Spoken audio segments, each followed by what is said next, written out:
Abanam Kewala Abanam Kewala Abanam Kewala.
Dias mga bay, welcome sa ato YouTube channel.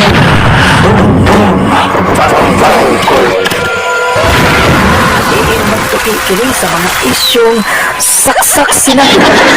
Welcome ang tanan ninyong mga komento, cause this is a free zone of our own public opinion. Nakahinumdum ba mo mga bay sa nangaging 2016 election? Si Digong wa jud ko kadungog nga miingon siya sa iyang pagpangampanya nga ekonomista siya. Wa tang kadungog nga siya nang hambog nga eksperto sa pagpalambo sa ekonomiya.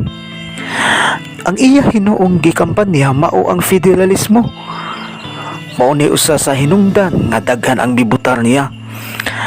Naandan manggod nato sa mga nangaging eleksyon nga ang kampanya og commercial daugon lang sa paepal og pogi points sa ubang hipokrito nga feeling righteousness.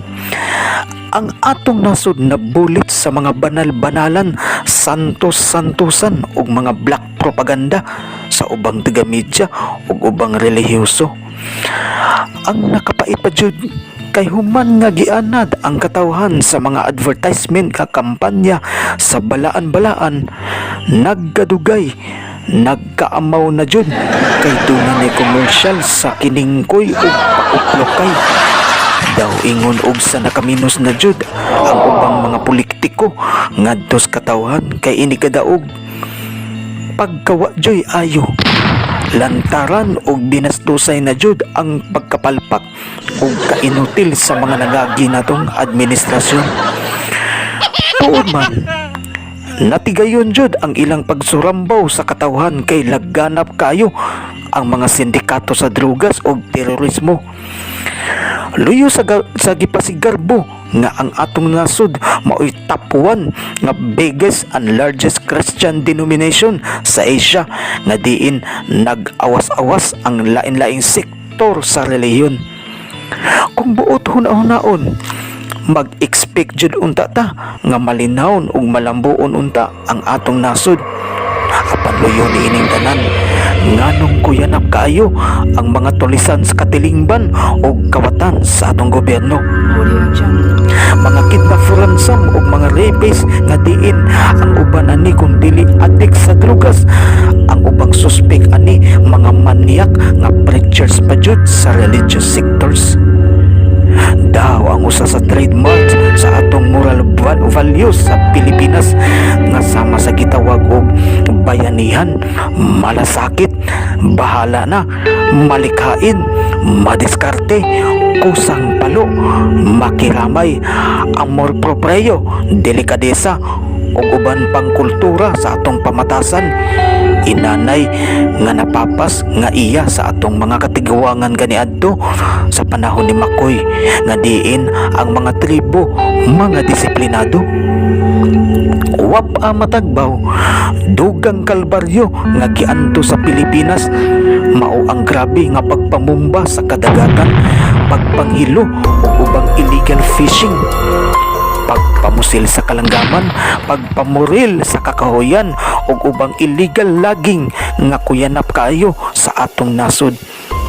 Ipuno pa nimo ang ladlaran nga illegal mining, wa pa nilabot sa mga biktima sa katalagman nga diin hastang mga hinabang gibinaboy na sa pagpangawkaw.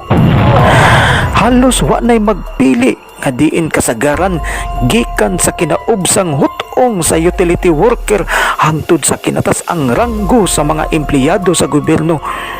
Daw ang atong nasod murag impierno kay ulipon sa way puas nga korupsyon, tungod kay ang ubang mga opisyal sa simbahan o gobyerno maoy pangulo sa yawanong pangwarta. So nakompleto na ang ilang kabuang. Gitunto na ang atong panggobyerno, di pa namastamasan pa ang atong kalikupan nga diin luyo ni ining tanan, gianad na lang ta sa ilang mga bakak ug matamis nga pinulungan nga sila daw makadiyos, makalikasan ug makatao. Ang kutob sa mga dunay sentido nga nakasabot ning maong pinulpol nga eksena sa kagamhanan, igo na lang sa pagdawat sa kamatuoran nga murag wa nay paglaom ang makalilisang nga kahimtang sa atong nasod. Apan pag-abot sa 2016, wa na to damha nga nausab ang kamada sa atong kasaysayan. Mga kampanya ni Digong nga diin nakadawat og mga hait nga kastigo ang mga nagpakarong ingnon nga balaan, apan mga panuway di ay sa kalibutan. Nagkapuliki sa pagpanagang ang mga liberal ug wa makaikyas bisag si Obama hasta ang Santo Papa giapil sa paglatigo ni Digong. Daw murag gimbahan og charbam ang komunidad sa mga yelogang. Dinhi natayog ang ubang taga CHR, ang ubang taga media, ang ubang relihiyon ug ubang taphaw sa ilang society. Ug sa dihang midaog si Digong, kuha na to damha nga ang laing bomba sa kamay na bakal na adi ay hayag nga kalambuan sa AFP modernization o build na kung buot ko na hunaon ang ayan unta ni sa mga gipangsaan sa nangaging administrasyon nga nagpailang balaan o eksperto sa ekonomiya, human ilang gipangtuis o gibalitad si Makoy. Apan lahi ang dagan sa istorya pag-abot ni Digong. Luyo sa atong madunggan nga putang ina, pakyo, tisting yawa o ubang balikas. Apan sa diyang bilingkod siya, dako kayo og diferensya. Hinay-hinay nga napusgay ang kampo sa mga durugista, terorismo o ubang insurgency sa atong nasod. Ug dunga ni ana, hinay-hinay nga naulian ang giantos sa atong kinaiyahan. Daghang mga daotang elemento nga hadlok ni Digong kaniadto tungod aning kontrobersyal nga DDS or Davao Death Squad nga baniog kayo sa Mindanao. Apan sa dihang midaog si Digong ug nakita ang daghang mga kausaban sa atong nasod, nausab ang imahe sa DDS ug nahimo ng Duterte diehard supporters. Nagdaanam og dilaab ang charbam ni Digong sa dihang mitingog ang ubang katawhan nga taod-taod na nagpakahilom. Mga katawhan kaniadto nga pintok og sentido apan na-discourage sa dihang mipuli sa gahom ang mga panuway pagka 1986. Apan pagka 2016 mialsa og dinhi ang nag-inusarang charbam ni Digong, gisaka sa babaw ang kamay na bakal og dinhi misamot pag-ulbo ang charbam sa dihang nakaamgo ang katawhan gikan sa kampo sa Yelogang nga diin mibali og misuporta ni Digong. Kadtong nagpabilin, uban nga mga tiga ug sagoy ug panglantaw gipang rapido sa tukhang. Ato naglaruhon mga bay nga walay perpekto nga gobyerno. Naaman to uy ubang gisaan ni Digong nga wala matuman, pero at least nakita na to nga kung usahon na to ang administrasyon gikan ni Cory nga Doninoy-noy wa ra kato nga sa gihimo ni Digong. Wa masayang ang unang charbam ni Makoy ang human naputol tungod sa piki ug way hinungdan nga people power apan gisumpayan pagbalik ni Digong pag-abot sa atong henerasyon. Maungas katapusang adlaw ni Digong, daghan pa ang di makadawat sa iyang pagbiya ug gani ang uban emosyonal pa kay lahi jud ang karisma ni Digong nga higihulagway sa uban nga disinting ligoy. Kung sa kanta pa ni DJ Alvaro, Maginoo pero medyo bastos. Kahit hindi gwapo, Maginoo pero medyo bastos.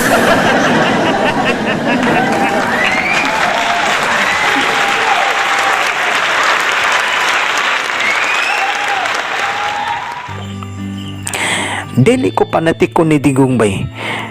Nataymingan lang nga daghan sa mga prinsipyo ni Digong ang mitukma sa masa nga bisag kabus apan mga tarong ug pangutok sama nako ug sama ninyo, dili gustog samok ug sorambaw nga panggobyerno. Pero bisag usa ko sa suporter ni Digong, dili 100% nga hulot na jud ang akong bilib niya kay naa say ubang pipila ka sektor nga wa malingi sa iyang administrasyon ug usa na niini mao ang sektor sa musikang Binisaya.